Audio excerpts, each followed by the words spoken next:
জ্বালানি তেলবাহী oil tanker দুর্ঘটনার ১৭ ঘণ্টা পার হলেও শেষ হয়নি হবিগঞ্জে লাইনচ্যুত তেলবাহী ট্রেনের ৬টি ওয়াগনের উদ্ধার কাজ। বুধবার রাতে মাধবপুরের মনতলা রেলওয়ে স্টেশনের কাছে লাইনচ্যুত হয় চট্টগ্রাম থেকে সিলেটগামী তেলবাহী ট্রেনের ৬টি ওয়াগন। এ সময় প্রায় ৫০০ মিটার রেললাইনও ক্ষতিগ্রস্ত হয়। এখন পর্যন্ত রেললাইনে ২টি ওয়াগন থাকায় সিলেটের সঙ্গে সারা দেশে রেল যোগাযোগ বন্ধ রয়েছে। এদিকে দুর্ঘটনা কবলিত অয়েল ট্যাংকার থেকে নির্গত হওয়া জ্বালানির তেল খাল থেকে উৎসবমুখর পরিবেশে সংগ্রহ করেন স্থানীয়রা। তেল পানির দিয়ে বাইসে আইছে, ওই তেল আমরা ফুম দিয়া সংগ্রহ করতেছি। নদীর নালের মধ্যে পড়ার কারণে তেল বাইসে উঠছে, এই তেলগুলো আমরা সংগ্রহ করতেছি। এই পর্যন্ত মানে 50 ট্যাঙ্ক তুলছি।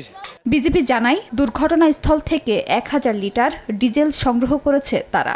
জ্বালানি তেল সংগ্রহ করার ক্ষেত্রে ঝুঁকি থাকায় স্থানীয়দের নিরুৎসাহিত করছে রেলওয়ে কর্তৃপক্ষ।